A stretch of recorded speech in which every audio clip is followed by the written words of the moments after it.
तो दोस्तों मैं बार बार बोलता हूँ कि एक टीम अगर कुछ जीते या फिर एक टीम अगर बहुत सक्सेसफुल है, फिर उस टीम का अगर एरा आ जाए तो 60% उसका रिस्पॉन्सिबिलिटी या फिर क्रेडिट देना चाहिए उसके मैनेजर को, कोच को, एंड उसके बाद 40% बाकी के खिलाड़ी को। उनमें से ज़्यादा अच्छा खिलाड़ी ज़्यादा परसेंटेज, थोड़ा सा एवरेज खिलाड़ी कम परसेंटेज है, लेकिन 60% कहने के इसका रिस्पॉन्सिबिलिटी, इसका क्रेडिट होल्ड करता है मैनेजर।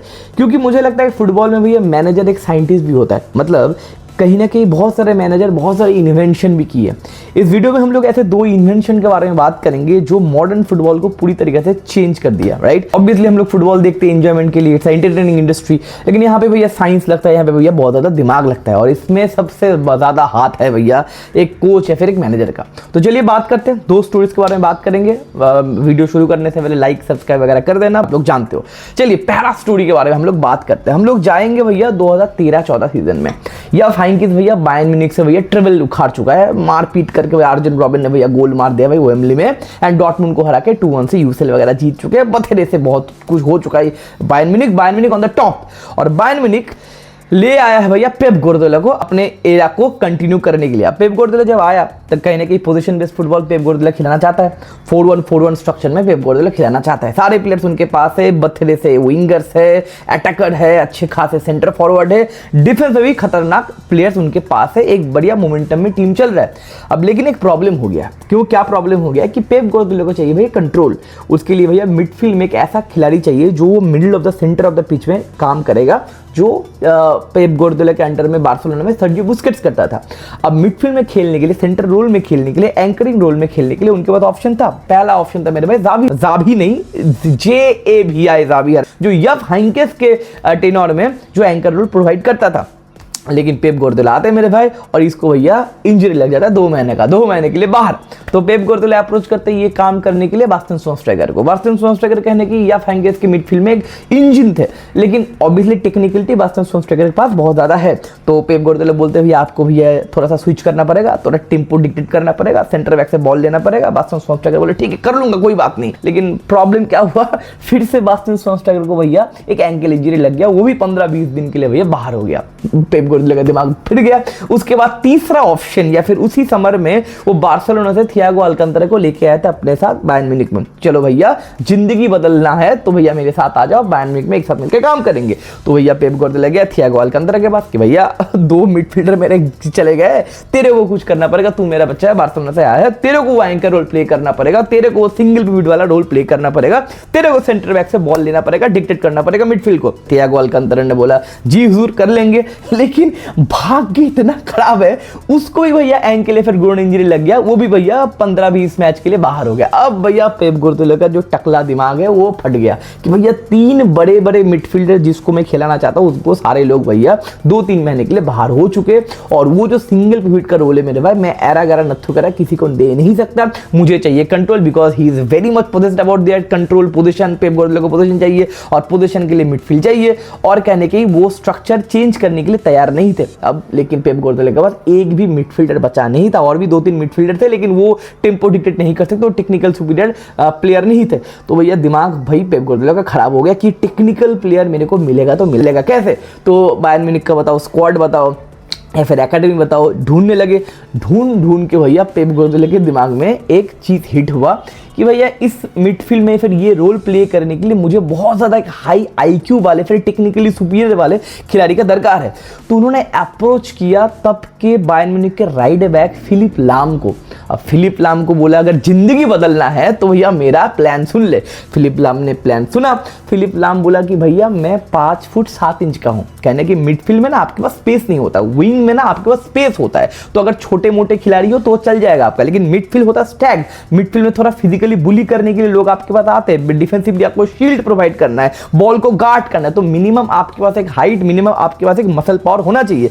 सर्जियो बुस्केट्स के पास हेल्दी मतलब डोले शोले नहीं थे, लेकिन बंदा हाइट था। सारे मिडफील्डर थोड़ा सा शील्डिंग मिडफील्डर होना चाहिए अगर आप डिफेंसिव मिडफील्ड का रोल प्ले करते हो। तो फिलिप लाम भैया 5 फुट 7 इंच का बंदे का हाइट, बंदा छोटा नाटा है, वो बंदा बोलेगा अब मैं कैसे कर सकता हूँ मेरे भाई। लेकिन भैया पेप गार्डियोला ने बोला कि भैया यहाँ पे ना मैं ऐसा स्ट्रक्चर आपके लिए बिल्ड करूंगा, यहाँ पे फिजिकलिटी नहीं चाहिए, आपके पास आईक्यू अच्छा होना चाहिए, और मुझे लगता है कि मेरे पास जितने सारे प्लेयर्स हैं आपके पास सबसे ज्यादा आईक्यू है। तो भाई फिलिप लाम मान गए। और फिलिप लाम करने लगे वो एंकर वाला रोल, सेंटर बैक से बॉल लेके डिक्टेट करने वाला रोल। और फिलिप लाम उस रोल में इतना ही भरपूर शानदार होने लगे मेरे भाई, वो पूरा सीजन वो डिफेंस मिडफील्डर का रोल में खेले।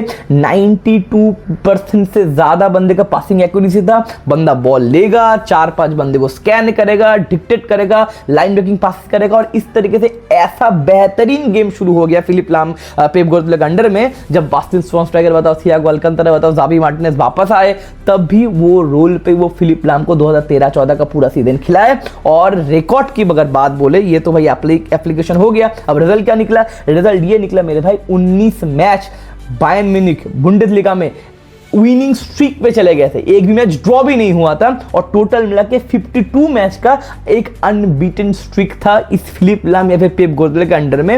एंड उस 2013-14 में 7 गेम पहले 25 मार्च को फास्टेस्ट बुंडेसलीगा जीत गए थे भैया बायर्न म्यूनिख पेप गार्डियोला के अंडर में।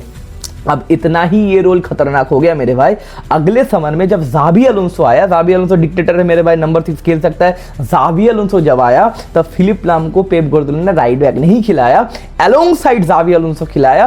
फिलिप लाम वहां पे परमानेंट मिडफील्डर बन गए। उसके बाद अगले सीजन में जो तीसरा सीजन था पेप गार्डियोला का, वहां पर फिलिप लाम को वो राइट बैक खिलाए, लेकिन इन्वर्टेड राइट बैक खिलाए। और फिलिप लाम को ऑर्डर दिया गया था, आप राइट बैक के एरिया में शुरू तो करोगे, लेकिन विद द बॉल जब हम लोग पोजिशनली बिल्डअप करेंगे फिर अटैक करेंगे, आप भैया इन्वर्ट कर जाना, मिडफील्ड में इन्वर्ट कर जाना। इसी तरीके से मॉडर्न फुटबॉल में हम लोग पहली बार देखे थे इन्वर्टेड फुलबैक, और ये हम लोग तो जानते हैं necessity is the mother of invention. और इसी तरीके से मॉडर्न फुटबॉल में पेप गार्डियोला ने इन्वेंट किया इन्वर्टेड फुलबैक। और अभी के टाइम में बहुत सारे मैनेजर लेफ्ट बैक या फिर राइट बैक किसी एक बंदे को इन्वर्ट कर ही देता है। जिम सिंह को बताओ, जाओ कैंसेलो बताओ, बहुत सारे ऐसे इन्वर्टेड फुलबैक हम लोग देखते, जिसका शुरुआत कहना कि वो 2013-14 सीजन में बायर्न म्यूनिख में हुआ था। तो इसी तरीके से हम लोगों को क्या मिला मॉडर्न फुटबॉल में? Inverted full-back. अब आते दूसरा स्टोरी में, ये और भी ज्यादा अच्छा स्टोरी दोस्तों। इसके लिए हमको जाना पड़ेगा थोड़ा सा दूर, 1995 में।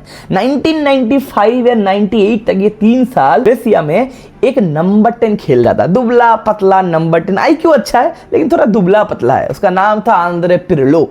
एंड कहने की वो नंबर 10 अच्छे से खेल नहीं पा रहा था, क्योंकि तब के टाइम में सीरिया बहुत मुश्तंडों का भैया लीग था, बड़े बड़े डिफेंडर खेलते थे। We all know that, Italy and Serie A तब के टाइम में पीक में था, they are known for the defender. तो भैया स्पेस मिल नहीं रहा था, फिजिकली बुली हो जा रहा था, तो भैया ये आंद्रे पिर्लो को वो लोग बेच दिए, इंटर मिलान में बेच दिए। इंटर मिलान में 2 साल खेले, एक बार देख लेना कितना साल खेले थे, 1-2 साल खेले थे। वहां पर भी भैया इंटर मिलान में ये बंदा, ये नंबर 10 भैया अपने टीम में या फिर प्लेइंग लेवल में जगह नहीं बना पा रहा था, और मौका मिल भी रहा था तो ज्यादा फ्लरिश नहीं कर रहा था। तो इंटर मिलान इसको उठा के भैया पटक दिए, बेच दिए। 2001 में ये बंदा आ गया भाई एसी मिलान में।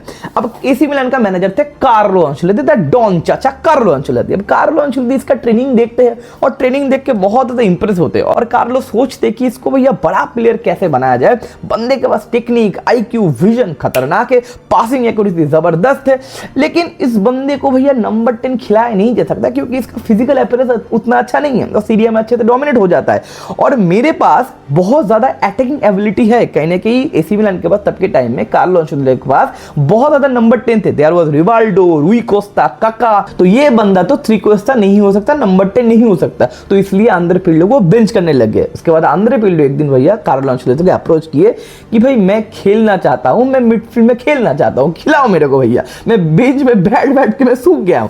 तो कार्लो चाचा बोले कि भैया नंबर 10 तो तुमको मैं खिला नहीं सकता, क्योंकि रिवाल्डो टॉप फॉर्म में, काका भैया बैलोन d'Or जीत सकता है फ्यूचर में, जो जाके भाई फ्यूचर में बैलोन d'Or वगैरह जीता भी, एंड रूई कोस्टा जैसा ब्रेन तो भैया उस टाइम पे जो क्लासिक नंबर 10 होता है वो तो भैया रूई कोस्टा है। तो तेरे को तो मैं भैया नंबर 10 खिला नहीं सकता, लेकिन इंसिस्ट करते हैं पिर्लो कि हमें थोड़ा सा जगह वगैरह दो।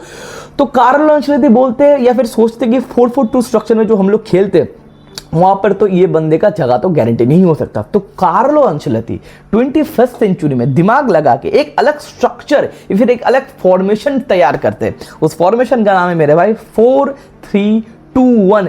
सिर्फ एक खिलाड़ी को इंजेक्ट करने के लिए, सिर्फ एक खिलाड़ी को इंजेक्ट करने के लिए एक मैनेजर दिमाग लगा के एक फॉर्मेशन तैयार करता है, जिसको ट्री फॉर्मेशन कहा जाता है बाद में। That is 4-3-2-1। वहां पे भैया 2 नंबर 10 होगा, अप फ्रंट में भैया नंबर 1 9 होगा। तब के टाइम में शेफ्चेंको इंजागी खेलता था, और जो ये 3 मिडफील्डर है उस बंदे को इनपुट करने के लिए यहाँ पे 3 मिडफील्डर खिलाना शुरू करते हैं भैया हमारे कार्लो अंचेलोत्ती। अब क्या है, कार्लो अंचेलोत्ती सोचते इसके पास तो विंग में खेलने के, अगर व्हाइट स्पेस में खेलने के लिए इसके पास स्पीड नहीं है, इसके बाद फिजिकलिटी नहीं है, इसके बाद भैया डिफेंडर आराम से बुली कर देगा इस बंदे को, तो इसको देना पड़ेगा थोड़ा बॉडीगार्ड, इसको देना पड़ेगा थोड़ा मुश्तंडे प्लेयर जो इस बंदे को प्रोटेक्ट करे, क्योंकि ये हीरा है, तो इसको प्रोटेक्ट करने के लिए हमको चाहिए थोड़ा बॉडीगार्ड। तो भैया आंद्रे पिर्लो को बोलते हैं कार्लो अंचेलोत्ती, तेरे को मैं दे रहा हूं 2 बॉडीगार्ड, एक का नाम होगा गत्तुसो, जो भैया तेरे लिए बॉल जीतेगा, तेरे लिए डर्टी वर्क करेगा, जो बॉल विनिंग मिडफील्डर वहां पे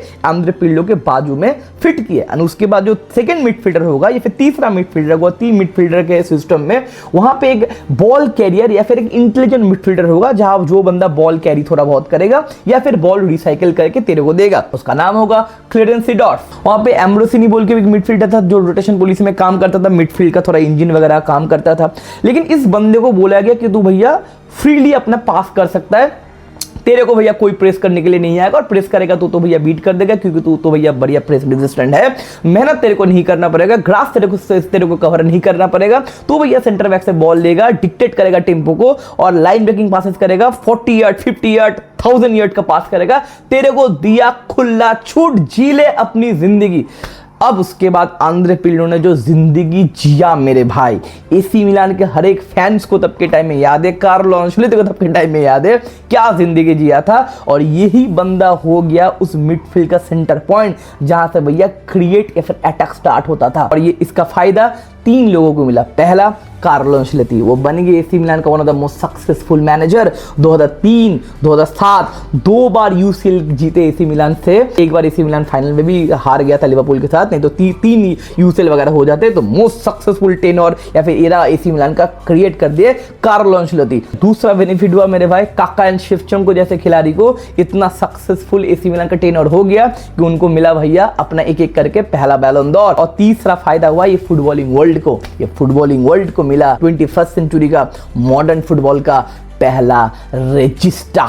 yes, Andrea Pirlo was the first regista in 21st century, the ultimate dictator, Mbappe जैसा नहीं, the ultimate dictator of modern football, जो भैया बॉल लेके क्विक टर्न करता है, जो मिडफील्ड से बॉल डिक्टेट करता है, जो चाहे तो गेम को स्पीड अप कर सकता है, जो चाहे गेम को स्लो कर सकता है, जो चाहे 30 यार्ड्स 40 यार्ड्स पास देके फटाक करके अटैक क्रिएट करके असिस्ट दे सकता है, और जो भैया मिडफील्ड में बैंगर मार के भी गोल स्कोर कर सकता है। तो हमें क्या मिला, द प्रॉपर परफेक्ट मॉडर्न रजिस्टा। ये 2 मैनेजर, एक कहने की नेसेसिटी में और दूसरा कहने के एक इंटेलिजेंट प्रॉपर खिलाड़ी को कहीं ना कहीं टीम में इंपैक्ट करने के लिए अपने गेम को थोड़ा बहुत चेंज किया, अपने फॉर्मेशन को थोड़ा बहुत चेंज किया, अपने टैक्टिक्स को थोड़ा बहुत चेंज किए, और मॉडर्न फुटबॉल में एक बहुत बेहतरीन 2 कंट्रीब्यूशन दे दिए। इसीलिए मैं बहुत बार कहता हूं, managers are not some footballing coach, they are the ultimate scientist.